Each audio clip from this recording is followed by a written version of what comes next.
Good morning, everybody. Welcome to another Cars and Coffee with me, Kenny Brown.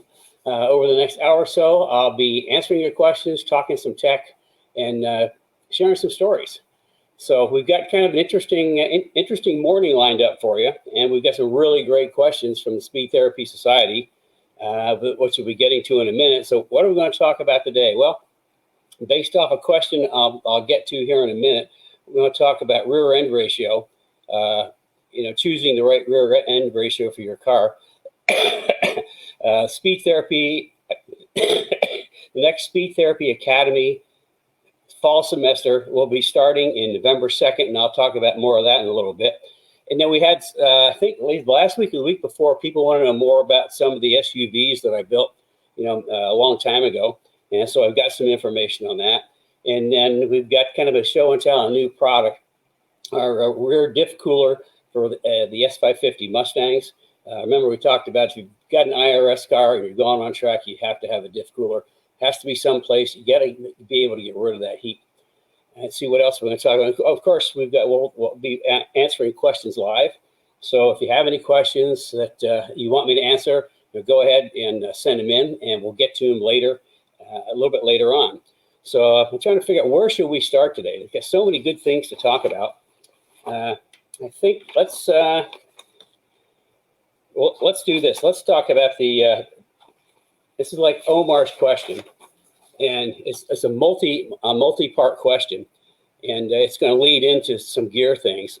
But he wants to know what's the torsion that you like to use, 2.0, 2.7, or 4.0 bias. And what he's talking about is that's the amount of bias that the differential will send to the tire that has the most grip. He said, what's better for street or track? Well, here's the thing. If you're a full-on race car, 100% race car, a lot of power, you got to want the 4.0. You want to want the maximum bias. If it's just a street car, I would stick with the 2.0 or the 2.7. You really don't need anything more than that. I think the T2R is maybe like a 2.7 maybe, or 2.4. I can't remember exactly. But yeah, the 4.0 is strictly full-on race car. The other two, either one are fine. The 2.0, 2.7, either one of those are fine. It's a great differential. The second part of his question, on his 2011 GT500, it came with 20-inch wheels and 373 gears. He used the 305 35/20 tires, which are 27.9 inch tall. That's a really tall tire. Let's see, and I believe the gears equal to 355 due to the larger wheels. Question, should I go to a 19-inch wheel size to use my 373 gears? That's kind of a multi-part question. A GT500, you've got so much torque at your command. You've got instant torque. You really don't need a super deep gear. In fact, I'd go the other way, not a deep gear, so that you don't smoke. Your wheels don't smoke every time you hit the gas. So I don't think that's I for supercharged cars I actually use kind of a lower ratio, not numerically, but instead of a 373, I'd go to a 355 for a supercharged car, just because if you got all that torque and you got a deep gear, you're going to spin the tires, and if you're spinning, you ain't winning.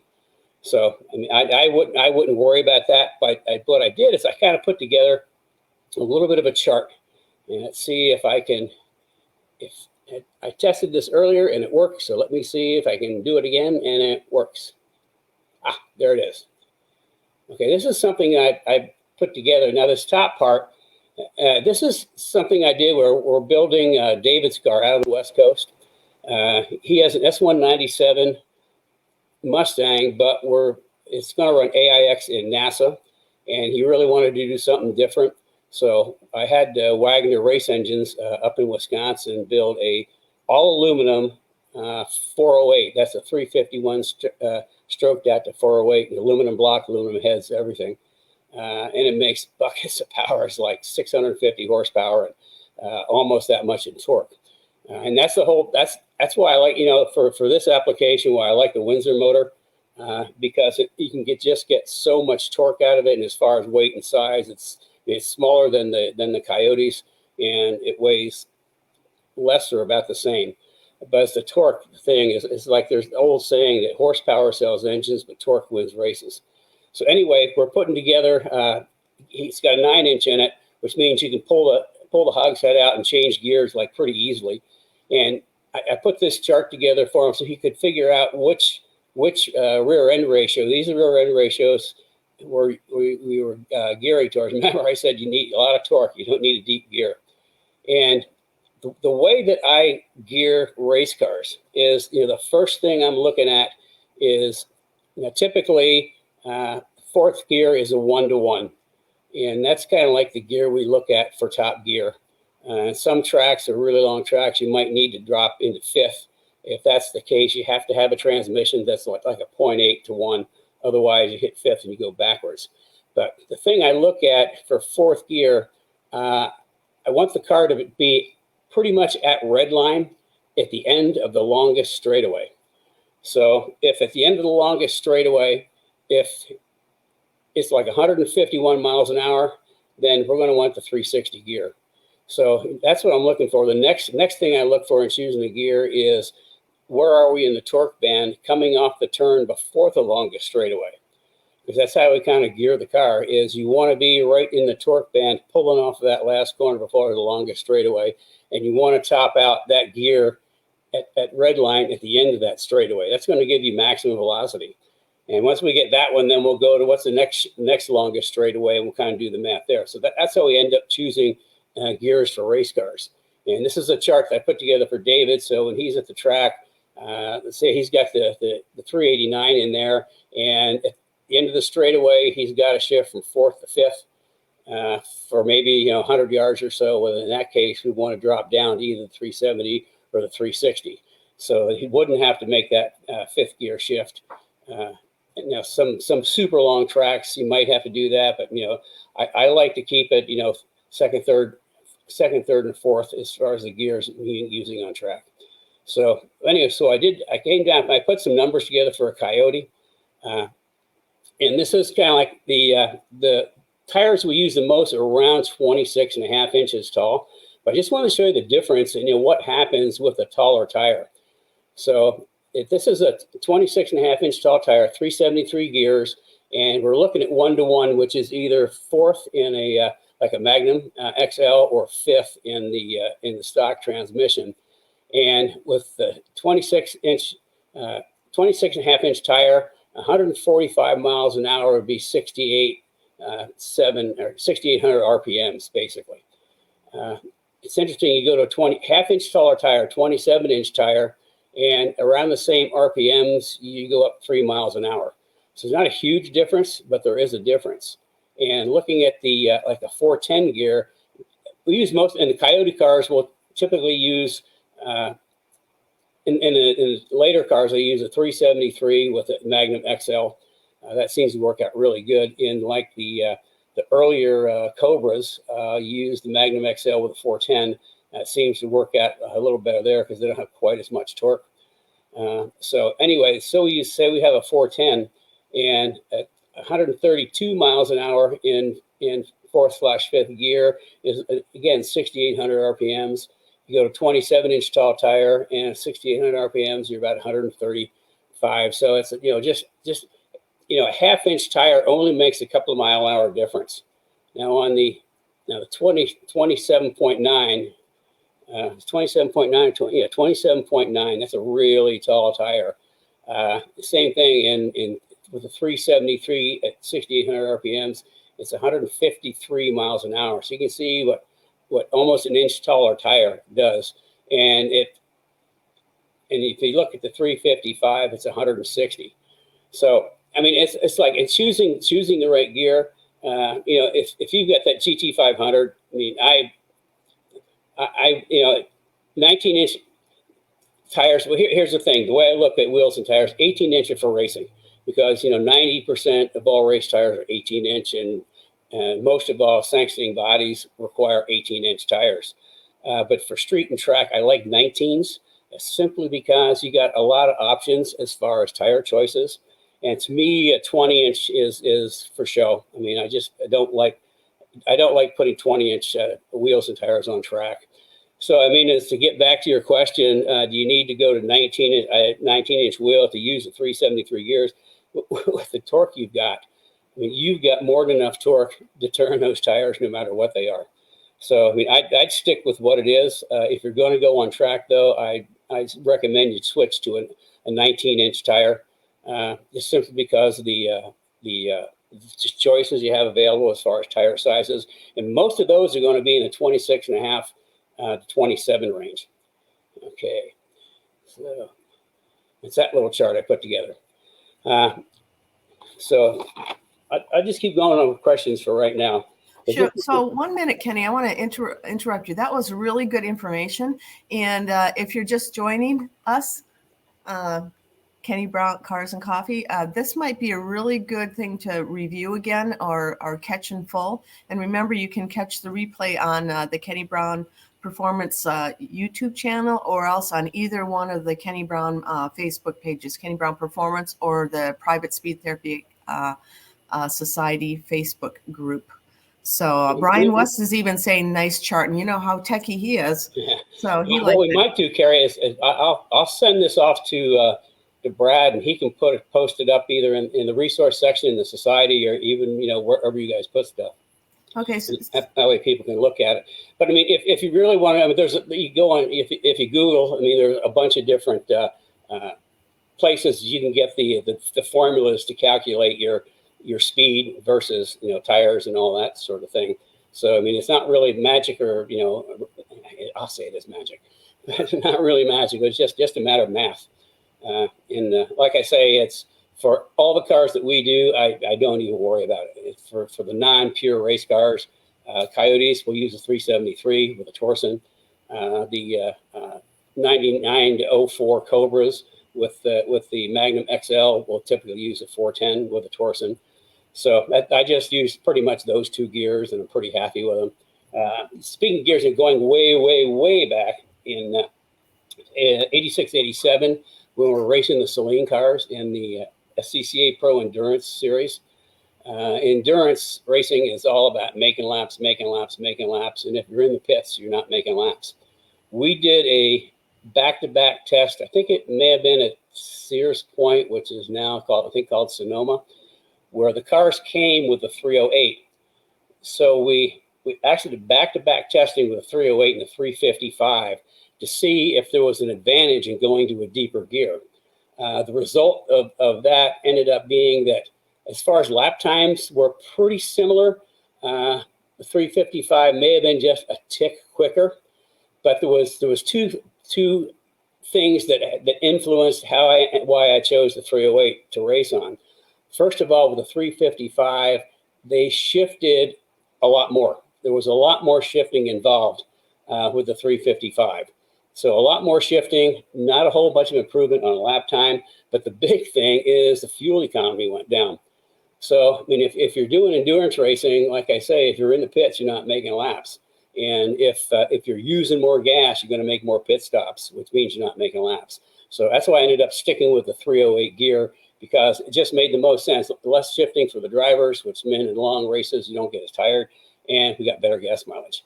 So, I mean, there's a lot of things that factor into racing. Choosing gears for racing is like I was saying about David's car, a lot different than for a street car or track car. So, okay. One more thing before you go on, Kenny. Also, if you're interested in having Kenny help you figure out your gear ratios, just schedule a 15-minute free consultation with you. The link is in the comments. He's always willing to share his knowledge and help people out. So make sure you take advantage of that. He only has a few times during the week that he shares that. So make sure you click that. And again, Kenny, if you're just joining us. I forgot. You're not here to hold up a little sign. If you're just joining us, I'm Kenny Brown. This is Cars and Coffee, where we're spending the next 45 minutes or so sharing some tech stuff, stories, and answering your questions. Which reminds me, if you've got questions, go ahead and send them in, and we will get to them a little bit later on. I know what I should talk about. Dan Gurney. I decided to put, we had the Saline up there last week because we talked about the Saline days. So I decided to put Dan Gurney up this week. He used to be behind my desk for the longest time, and I swapped him out and put my Ron Burton, Kenny's Wild Horses picture up there. But this is going to be a test. As you can see, obviously he's driving a Cobra Daytona Coupe at Le Mans. And so my question is, I want to see who gets the right answer. As you can see, he's holding his hand up, and you can, if you're close, you can see he's got his lace driving glove on, and it looks like a Rolex watch, and he's blocking the sun. So the question I have, and you can send your answers in, answer it later, is he driving into the sunset, or is he driving into the sunrise? The sun is in his face, and he's blocking it with his lace glove and his Rolex. So we'll get to that a little bit later on. Okay, Brandon has a question. It's from something I said a week or so ago, and I want to just kind of like clarify some things. He says, "What's the difference between a 351C and a 351W?" Okay, the difference is where the engines were manufactured. W is Windsor. Engines were manufactured in Windsor, Ontario, and C, the engines are manufactured in Cleveland. Although they're actually, even though they're both 351s, they are different base engines. Now, won't get too deep into it because I'm not a pure student of all that stuff. But the Windsor is kind of like the main small block family for Ford. The 302s, the 260s, 289s, 302s, 351s are all based on that Windsor small block package. The Clevelands are actually based off of one of the larger motors at the time. I can't remember which one it is. But actually, they used the Cleveland back then for their more performance type cars. I remember that the Panteras, I was working at a Lincoln Mercury dealership a long time ago, and the Panteras that came in all had the Cleveland 351 in it. So that's kind of like the big difference. The Cleveland, they only made for, I think it's only a handful of years. Where the Windsor, they made for 20, 30 years. I can't remember. So it's been around for a long time. The Windsor is just one of my favorite engines. I mean, it's such a nice little package. It's compact. You can make good power with them. So the rest of his question is asked about the Coyote swap and a Fox, and you said go to a 351 Windsor instead of a Coyote. Nothing against the Coyote, but 351 is a really good motor. So I've been wondering about 351C, 351W. Okay, well, my preference, into a Fox is not a 351, but rather the 302, because it's smaller, it's lighter, and I like cars to go around the corner. And if you start taking weight off the nose of a car, it's going to handle better. The cool thing about a 302 in a Fox versus a Coyote, you put a Coyote in, and I know it's a popular conversion, but there's a lot of things you have to do because it's not, they don't have a power steering pump. The alternator's in the wrong place. You got to do headers. You can't use a regular, you got to get like a hydro boost or something, or manual brakes because not enough room. Or if you use like a 302, the cars that Foxes came with a 302, everything fits. I like simple, the alternator, the water pump, the belts, the power steering, everything it bolts right up. The exhaust, boom, it's all right there. What's cool about the 301 is these days and age, you can get some really nice crate motors based on the 302. I think the one that's really popular is like a 347 cubic inch, which is stroked out.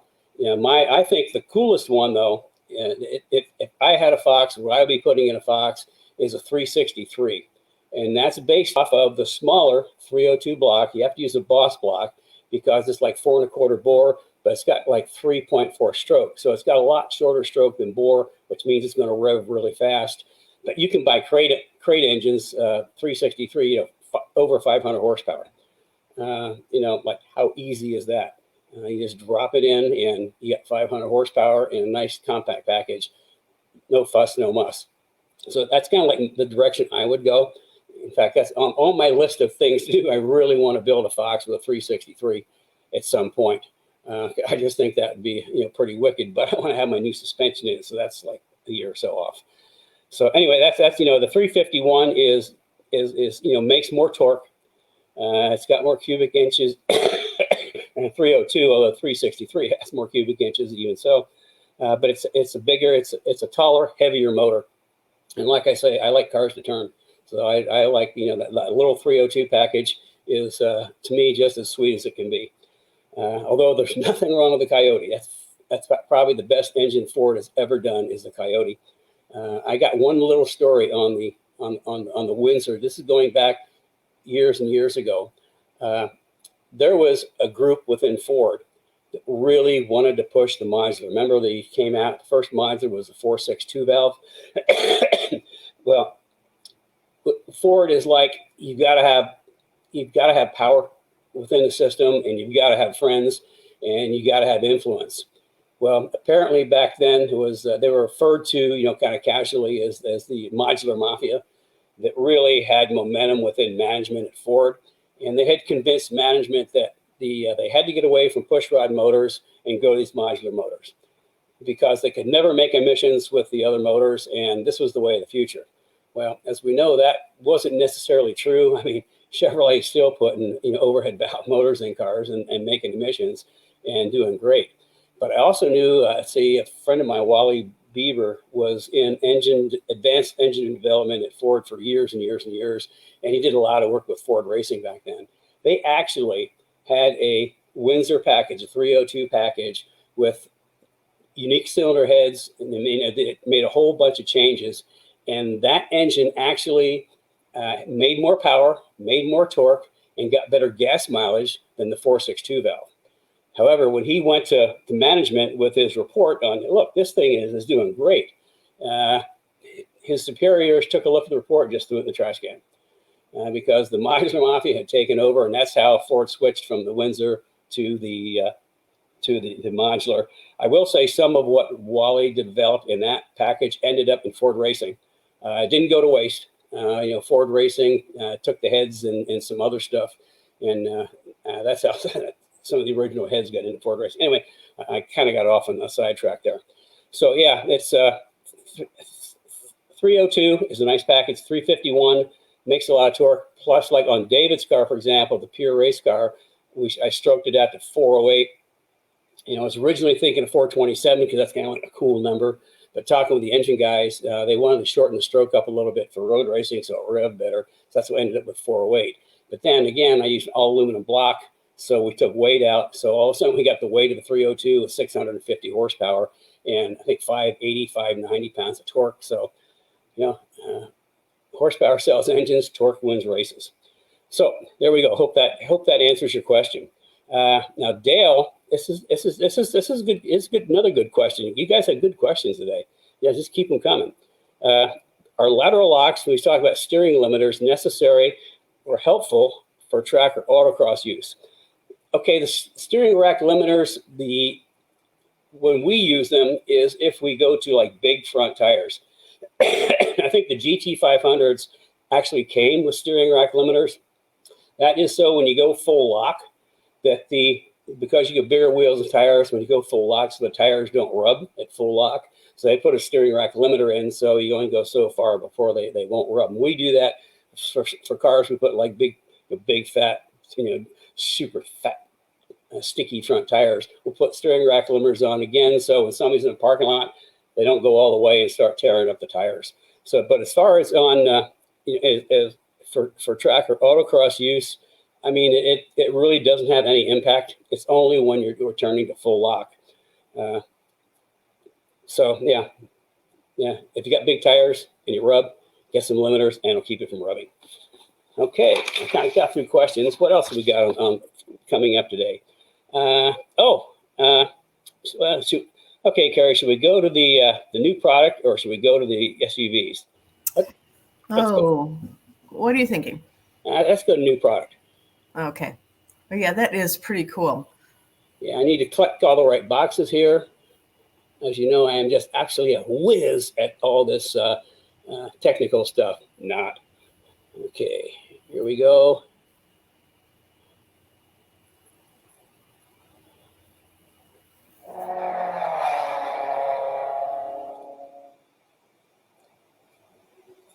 Hey, hello everybody.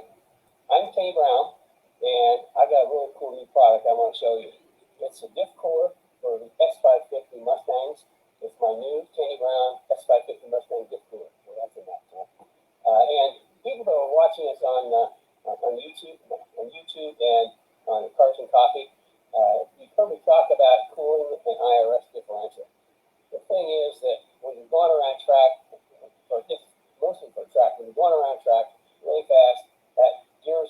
turning, the clutch is turning, and it makes a lot of heat. And there's no place for that heat to go. I mean, the diff is just this little aluminum pumpkin surrounded with rubber bushings. So, I mean, the heat has no place to go. It just keeps getting hotter and hotter.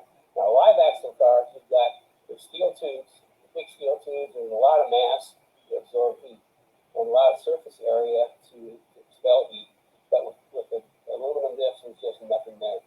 Now, back in '99, when we first started putting Cobras on track, we kind of really quick that you could burn up a differential in no time at all.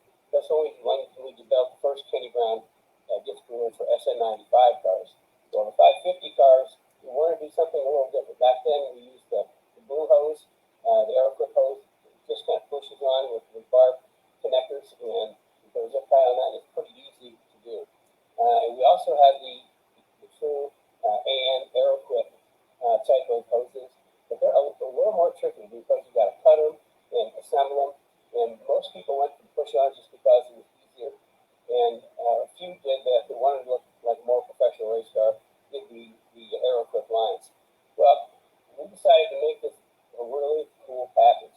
So what we've done is we have gone to Aeroquip lines, and you can just see the quality of this stuff.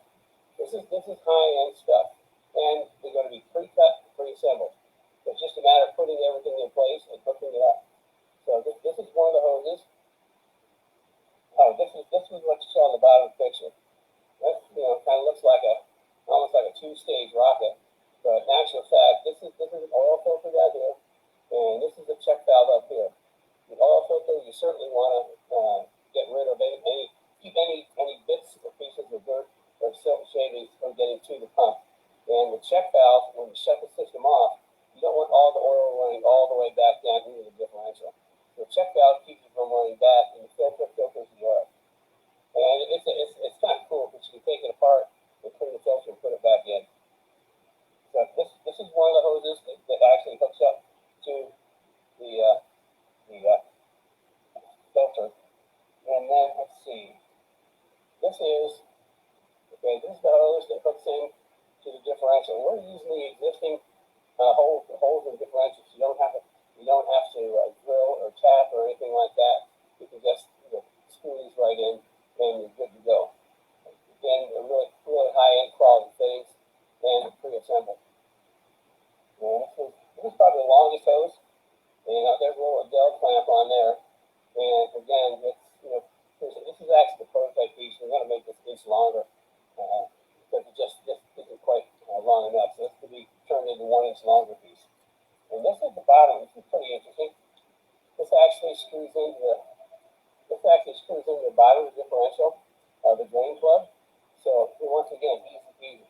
And you're saying, well, it's got wires on it. Well, the reason it's got wires on it, this is a temperature control. As soon as that gets to 180 degrees, it kicks on the fan and the oil pump to a diff cooler. Actually, as soon as it gets to 180 degrees, it sends a signal into the relay box. And the relay box will turn on the pump. And this is the newest low-cal pump. The ones we used to use a long time ago were big, heavy, and they made a lot of noise. Well, this is small, still heavy because of its quality unit. And it doesn't make nearly as much noise. It's far more compact, easier to position in the car. So that's the pump that goes with it. The low-cal, again, high-end stuff. Now, what does the pump do? Oil cooler. As you can see, we've got a fan mount on that. Okay. The thing is, when you have all the diff coolers I've done for IRS cars, I always have a fan. You never can count on airflow underneath the car.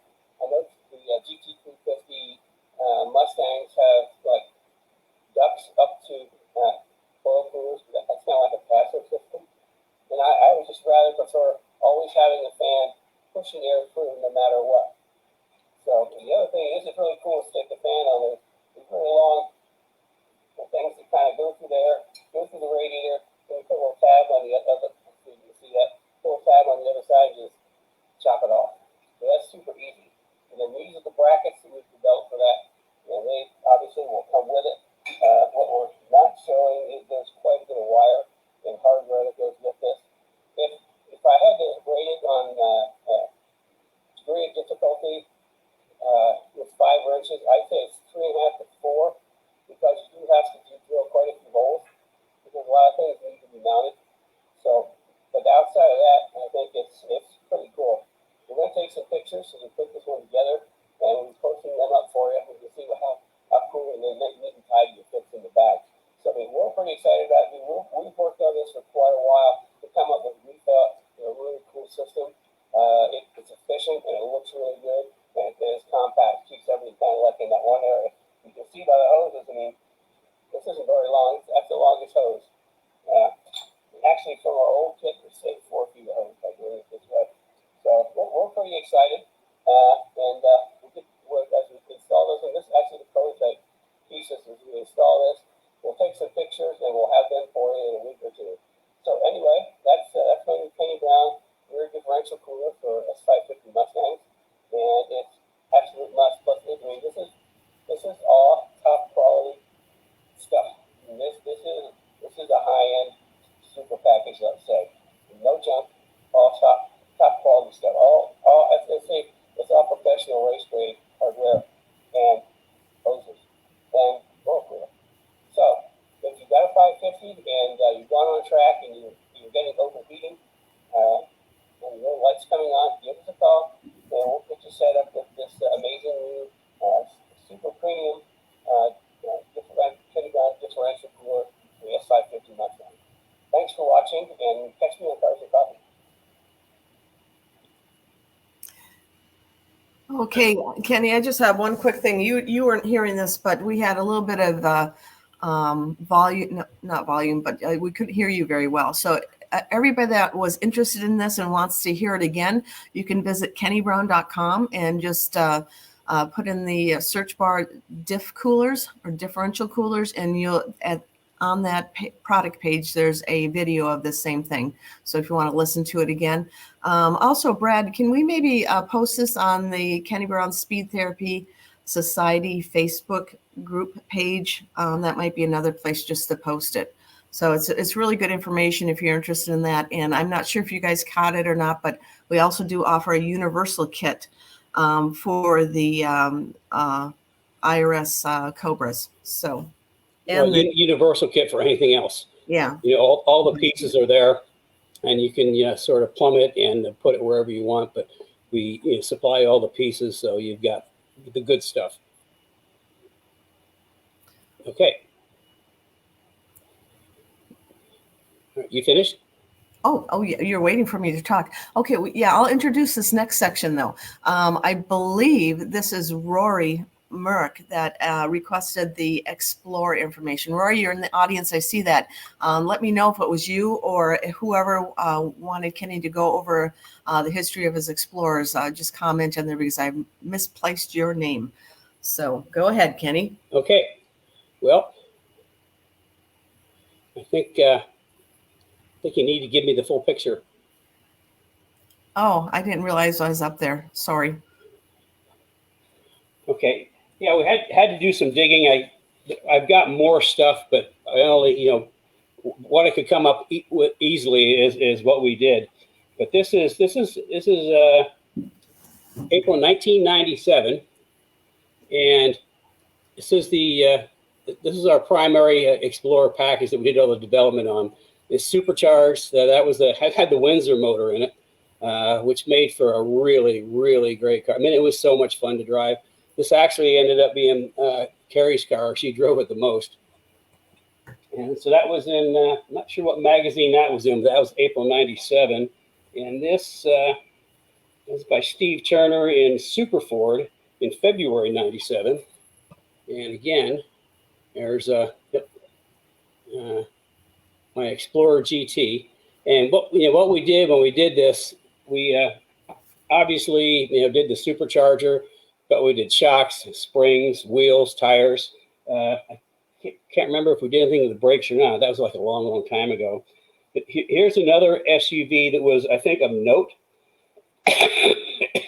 And this was in Auto Week, March 1998. And this is an expedition. We did the Explorer and the Expedition, and this actually belonged to Keith Crane. And you probably don't know who Keith Crane is, but Keith Crane is Crane Publishing, and they did Auto Week, Automotive News, Advertising Age, and a whole bunch of other big magazines. They're based in Detroit.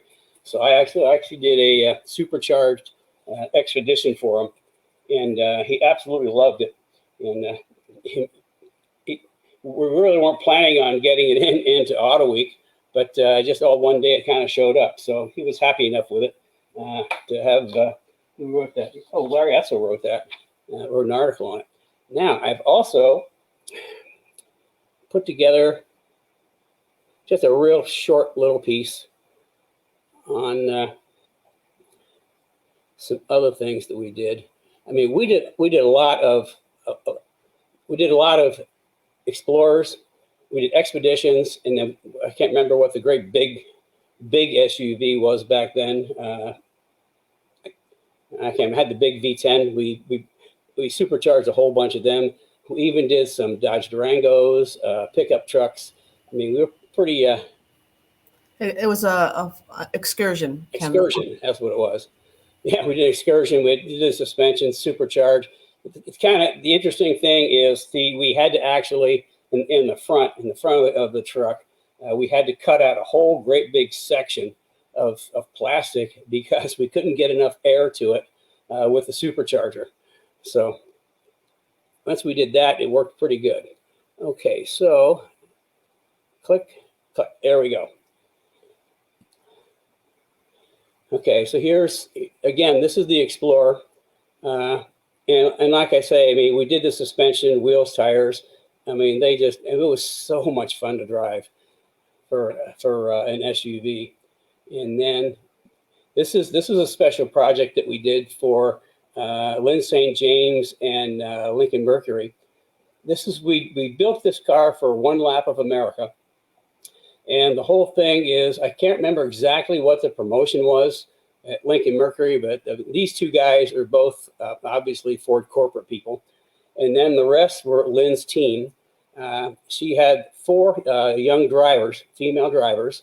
And when we built this, we did a really good suspension on it. We did not a full cage, but a pretty good internal structure. We put a cage in it just in case, for cargo seats, harness belts, because with one lap America, it was like you had to drive from track to track to track and then put your best lap in at the track you're at. So they would take, the girls would take turns, different tracks and driving, and they all were racers. I mean, they were up and coming racers at the time. And we had to put a whole bunch of extra electrical ports in there because what they were doing is they went from city to city to city. Ford had them, or Lincoln Mercury had them set up with interviews, and so they were doing live interviews while they were driving for radio and TV stations for the entire course of the trip. It was kind of cool. I mean, it started at Watkins Glen and it ended up at Watkins Glen, so that was kind of a fun project. And then after that, I mean, Lynn drove this truck for years. I mean, just turned into her daily driver. I mean, we kind of put the suspension alignment back to street and put street tires on it. And she loved it. She just drove and drove it. So that was kind of a fun project. This was also a cool project. This was a SEMA car. I can't remember what year it was, but our mission was to do a supercharged SUV that makes a statement. And we're pretty proud of this. I mean, this was a really cool car. I mean, we developed the body kit with some guys I know up in Detroit. Again, it started in clay, went from clay into prototype plastic, and the grill was different. The cladding was different. We had Recaro seats in there, and one of the sponsors that we also had was Avarex, and they did like Air Force bomber jackets and flight jackets, leather jackets with the fuzzy stuff. And so we had like the interior was like a bomber jacket. We had leather and sheepskin on the seats, and it was a pretty cool package. You can just see the how we changed the whole front of the car, and the people at Lincoln were so impressed with it. They wanted to know if they wanted us to get together with one of their suppliers in Detroit to see if we could get all the panels built, because they wanted to do like I think a 2,000 production run. But the problem was timing. They had a really short, from a timing standpoint, there wasn't enough time to get together with the company, the supplier in Detroit, to make all the parts. So we're so close to a major program with this. But it was a really cool SUV, and let's kind of list some of the stuff in there. Yeah, because it was that I forgot that actually had the 4.6 double overhead cam with a 4-valve motor, and we supercharged that. You know, we did a lot of supercharging back in those days, and it was yeah. Oh yeah, also I forgot Alpine was also part of the program, and we had the whole inside was really done up with all this Alpine TVs and all that, because with Avarex they did the bomber jacket interior, and aside from SEMA, it went back out to Las Vegas for the apparel show in the Avarex display, and then also it was at the Detroit Auto Show for Alpine in their display. So I mean, the truck got around quite a bit. It was really fun to drive. 4-valve. There's nothing better than a 4-valve with a supercharger on it. Let's see. And then this was another project. I really couldn't find many pictures. This is in '99. Actually the guy that helped me with the suspension on the Mustang, you know, back in '86 and '87 was, I think this is 99 maybe. I can't remember exactly, but he was actually in the Windsor division, and they wanted to do a project car for SEMA, and my mission was a minivan cool enough for Dad to drive. Well, we did it. I mean, again, suspension. Nobody really made cool suspension parts, so we took the existing like struts and we put Coney inserts in them. We did bigger brakes. I knew the guys in the Thunderbird group, and they had they always had garages in storage full of this stuff they didn't use anymore. I came up with, they had like the 3.8 V6 in it. So I came up with a 3.8 Eaton supercharger for it. So it was supercharged. And again, we had Recaro seats. It had, at the time, it had 2 different drop-down TV screens, one for the second row, one for the third row. And again, Recaro seats. I mean, it was, the coolest thing was chasing down Corvettes on entrance ramps to the on the interstate and then passing them when you got there. That was a lot of fun to drive. Carrie even liked driving that car. And here's a little bit of the detail. You can see the supercharger package we put on. Had to do a lot of fabrication to make it work. Again, the leather Recaros. I mean, that was really, really fun. And you can see we had Cobra. We put Cobra brakes on it. So those are 20-inch wheels. Back then, 20-inch wheels are 20-inch wheels anymore are pretty commonplace. Okay, well, it looks like Carrie snuck in something here. So it looks like she snuck in the Speed Therapy Academy. Again, this is going to be the 3rd one. And anybody that's attended one before can tell you that the amount of information that I share and that you learn is absolutely priceless.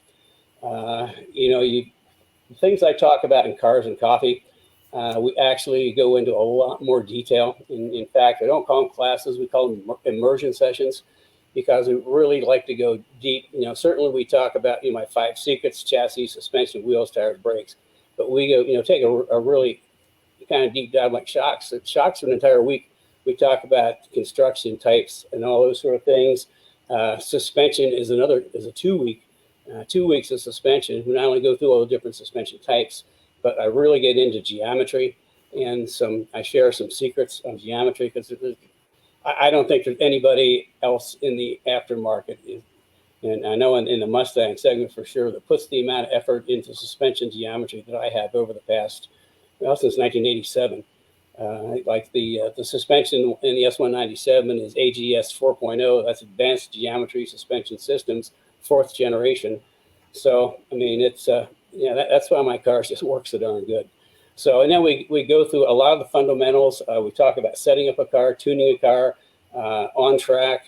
Then we have what seems to be really, really popular. We have master classes where I know a lot of people in the industry, and we'll have somebody come in and they'll talk about their area of expertise for maybe 20 minutes or so. Now, the academy is not like this. The academy is actually in Zoom.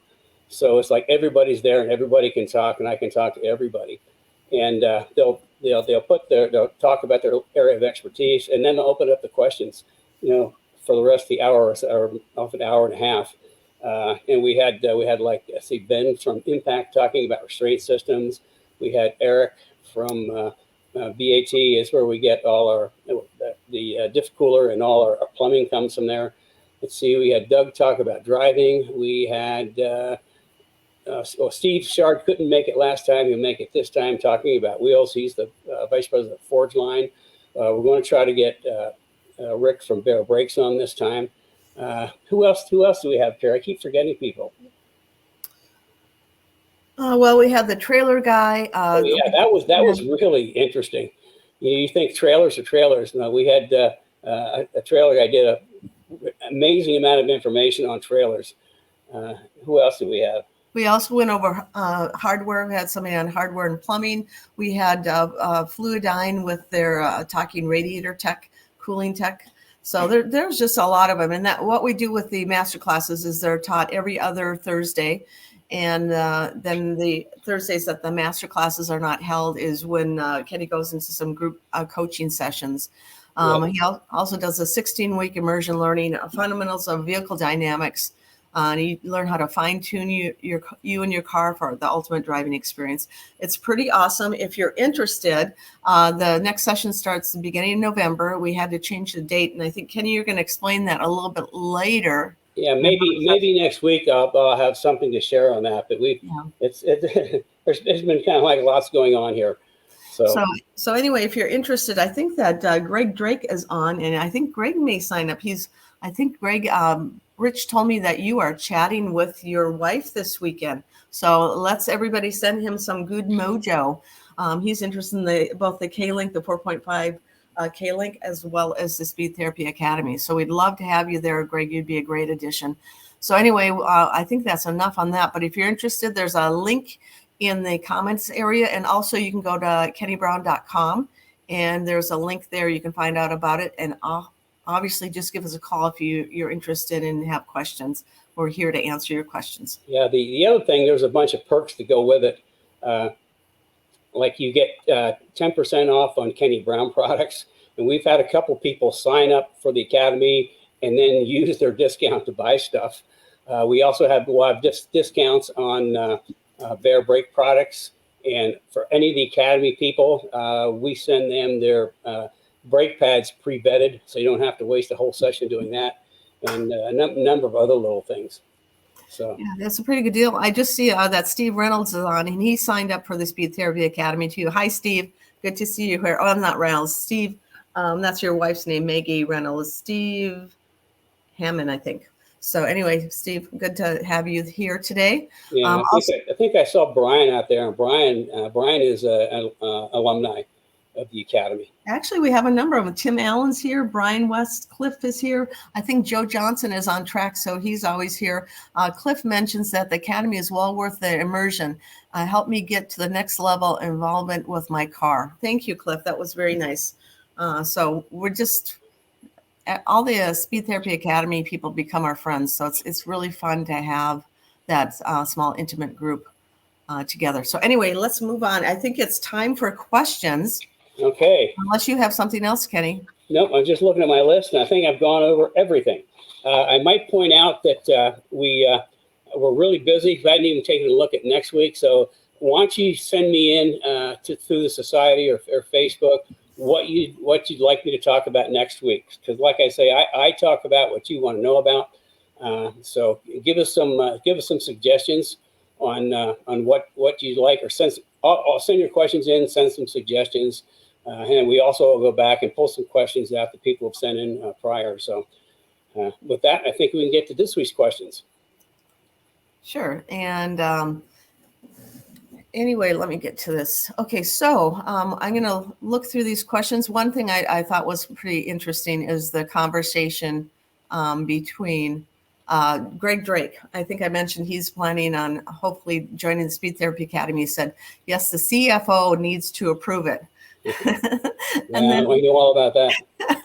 And then has anybody sent in whether Dan Gurney is driving into the sunset or the sunrise? Actually, there was a question on that. Greg Drake said, is he driving east or west? Don't know. So do you know the answer, Ken? I don't think anybody can answer for that. Wait, I know the answer. It's easy. What is it? He's driving into the sunset. How is that? Because if you look, they still have the covers on the headlights. Ah. See, they would cover the headlights until dark, and then they'd uncover them so there wouldn't be bugs and oil and stuff on them. So you can see the headlights and the driving lights are still covered. So that means he is driving into the sunset. Oh, that is really cool. So that is awesome. So let's, if you have any questions, ask them now. I'm going to go back. We don't have a lot of questions today, Kenny, but we have a lot of regulars here in the audience. So it's really fun to see you here. Let me get back to. Okay, there's just a lot of interesting chat, though. Brian, this is back to your talking about your engines. Aftermarket SBF, I'm sure that's short blocks something. Best of both worlds, short or tall blocks, Cleveland, Mains. Does that make sense to you, Ken? Yeah, there's another, I talked about the Cleveland and the Windsor. There's also an M in there, 351M. A lot of people call it modified. That's what they think the M stands for. But I think the N stands for the Michigan Machining or something like that. But it's kind of like a combination of both. I think that's based off of the 400. But yeah, I mean, there's a number of differences between the Clevelands and Windsors, and I think there's a bunch of articles out there on how to use the Cleveland heads on a Windsor and things like that. But now I just, and all the engines that we did, we just never really got into that. So I got this much knowledge about the Clevelands. I know a lot about Windsors. So a lot of people enjoyed your stories too. Greg Drake says, great story about Mod Motors' early years. And Cliff Glenn says, Kenny, your sidetracks are great. History, knowledge, and a better understanding for us out here. Love the 302 versus 351 Windsor talk and story. So that's pretty cool. Brian, to me, the 302 is a Mustang motor, and the 351 is a truck motor. That's the way I look at it. So, no, okay. As you should probably tell, I just really, really like the little 302 Windsor. I just think that is such a nice little engine package. I mean, so it's light, it's compact, and you can make tons of power with it. So if you are just joining us or you're watching Kenny for the first time, this is Cars and Coffee with Kenny Brown. It's live every Saturday at 10 a.m. If you are watching this in replay or just stumble across it, there are 71 episodes that are recorded on, you can watch it on the Kenny Brown Performance YouTube channel or on his Kenny Brown Performance Facebook page. But YouTube really has a lot of information, has all the full episodes, and then it has a ton of little tech tips, anywhere from 2 minutes to 10 minutes of things. So if you want to know something about brakes, tune in there and you can look under the brake section, probably find out what you're looking for. Okay. Yeah, this is episode 71. When we started this, almost 2 years ago now, I thought we're just going to do it for a couple of weeks and that'd be it. We'd be done with it, but apparently it's just, we're not done with it and we just keep going. And I think you enjoy this, Kenny, too. So yeah, I mean, I'm getting used to it. I wasn't very good in the beginning, but I'm kind of used to it now. And also when you had your back issues and couldn't join me here on Saturdays, I was like first couple of times I did by myself, I was panicking, but I'm cruising through it now. Yeah, in fact, I asked if I should come in with him this morning. He says, "Nah, I've got this." So anyway, he's becoming a pro. All of you've been with us from the beginning can probably see the progress. Anyway, here we go. This is back to the I think it was you were talking about the Explorer. You weren't sure what kind of brakes you did. You did the Hawk pads. Both Calvin and Brad commented on that. We have a few of our former and present employees on here, so good to see you guys commenting and remembering that. They also commented on the wheels on the minivan too. So Calvin was like, "Ooh, the SEMA Windstar." All those guys drove it, and I'm sure we don't want to know any of their driving adventures in those cars. Yeah. So Those wheels that were on the Windstar, we only used them for SEMA. They were 20-inch, and back then in '99, 20-inch was like a big deal. But those things were so damn heavy. I mean, you could just feel it in the steering wheel, how sluggish the handling got with those giant 20-inch wheels on there. Went back to think maybe 18s, I can't remember. And the car just felt so much better to drive. So, back then it was, they were big, but they weighed a ton. And that this car was at its time, it was like the most high tech thing. It had drop down video screens. I think there was 3 or 5 in the car. I can't remember. And then the highest level audio system that you could have. So it was a pretty cool car. Kenny really thought this was going to be my car to drive, and I said, "Nah, I'm not a minivan person." So I kept driving my Explorer. Enough about that. That's too personal, I guess. You guys don't care. Okay, let's move along. Okay, yeah, Tim Allen. This is back to the Academy. He's one of our Speed Therapy Academy alumni. Academy is amazing. Best source of technical help and info I've ever encountered. Kenny Brown has a really great team. Oh, thanks, Tim. And Kenny is the master at sharing that information. The other thing for all the Speed Therapy Academy alumni out there, remember next Wednesday is our monthly meeting. We get together the first Wednesday of every month, and we chit chat about what's going on in our lives and ask any questions. And it's just a really fun time. Let's see what else we have in here. Okay, here's a question for you. First, Dylan Calkins, who actually just signed up for the Speed Therapy Academy. Sorry, I'm a little late. I had a quick question. What's your opinion on building the SN95 rear axle compared to buying the Cobra IRS and upgrading it? Pros and cons of both. I mean, if you really want the car to work, the IRS hands down.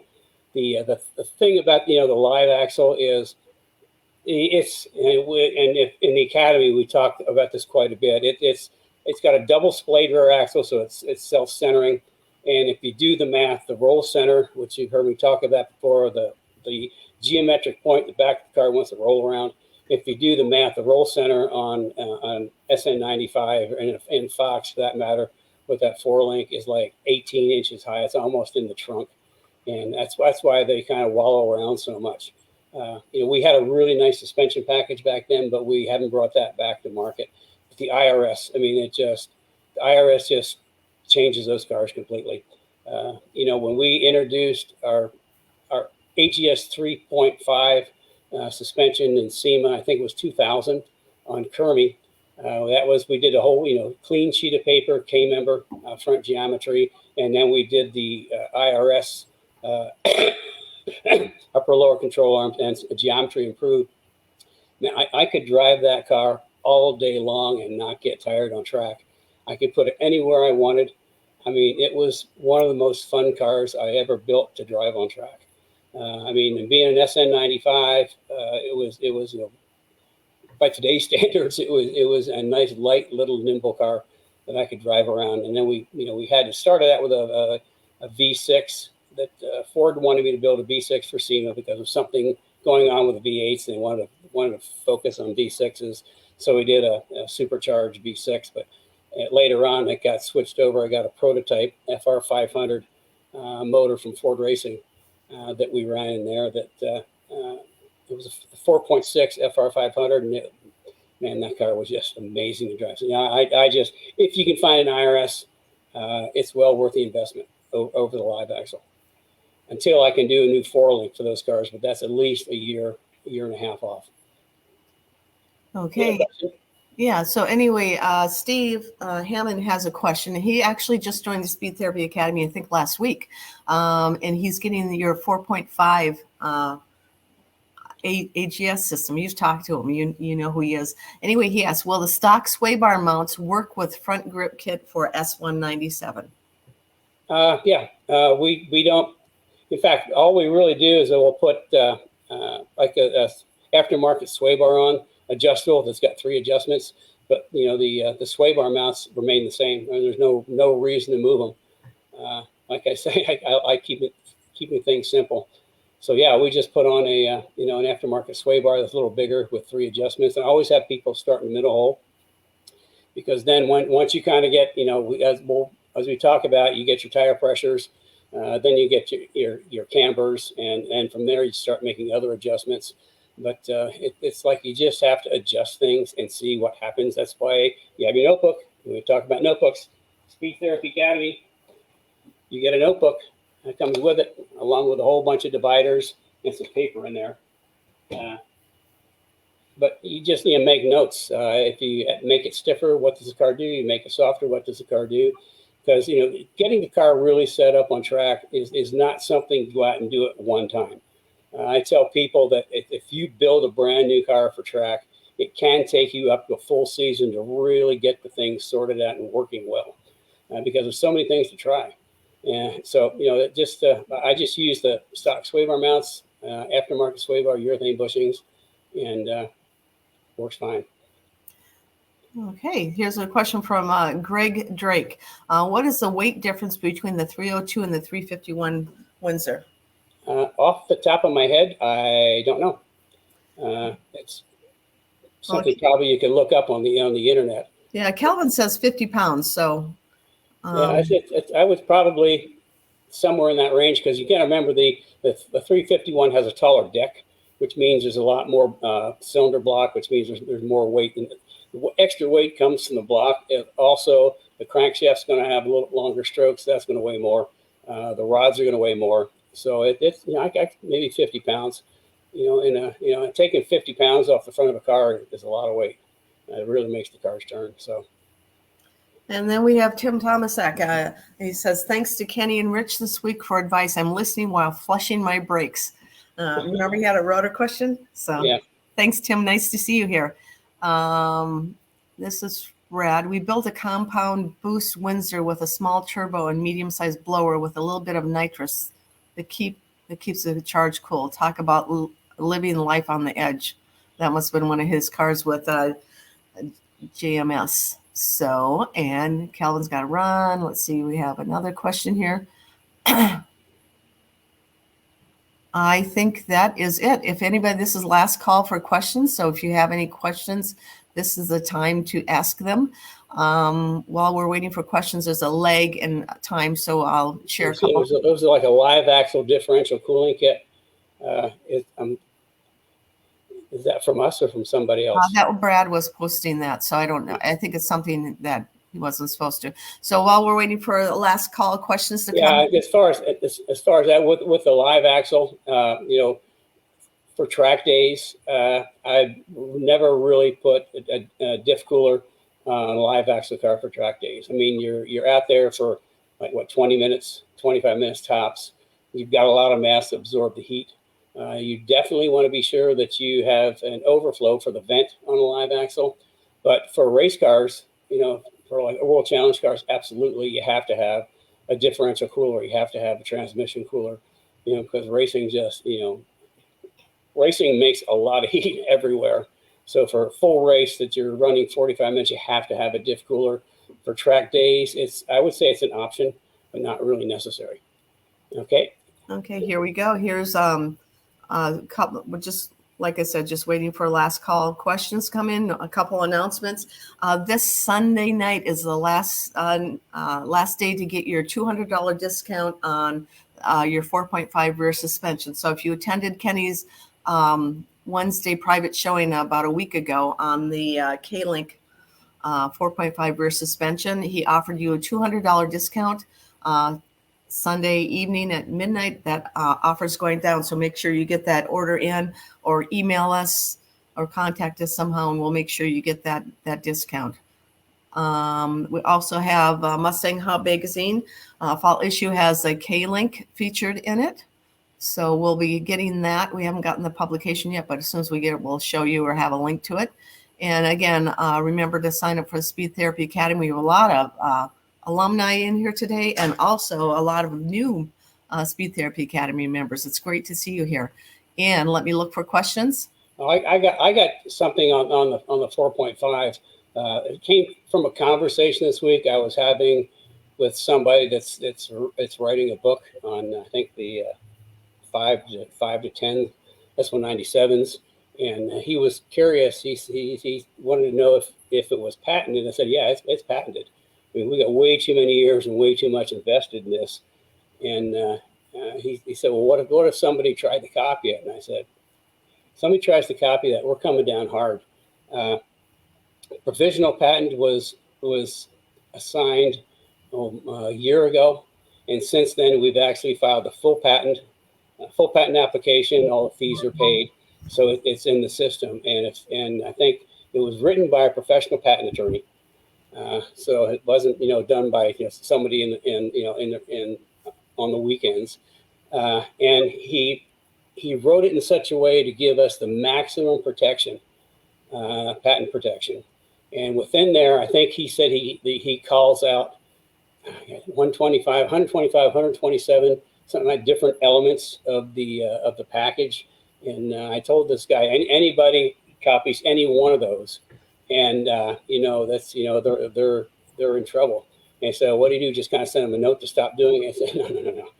Anybody does that, they're getting sued for patent infringement, plus damages, plus legal fees.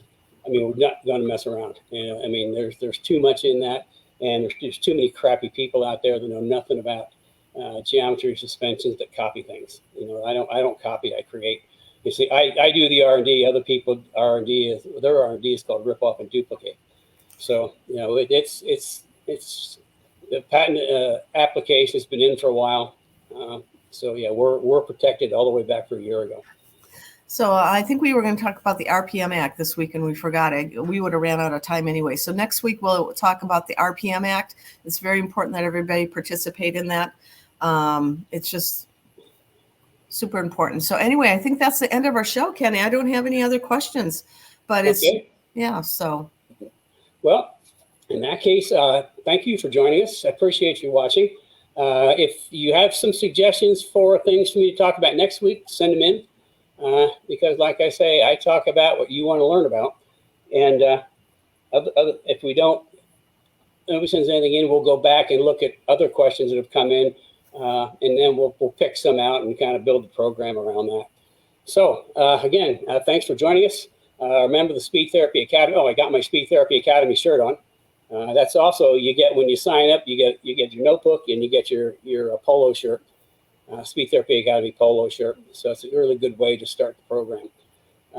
So with that, I think we'll sign off for today, and send me some ideas what you want to talk about next week. Otherwise, just pull something out of the air. And then we might have some news for you next week on something, but just going to have to wait and see what happens this week. So with that, again, thank you all for joining. I really appreciate it, and hope you learned something. And that's what I'm here for, is to kind of share quality information from my experience, not something I read or something I heard, and definitely not from the guy down the street or somebody else in the paddock, and absolutely positively not something I read on the internet. Two worst places to get information is the internet and the paddock. So with that, have a good rest of your weekend, and join us next week.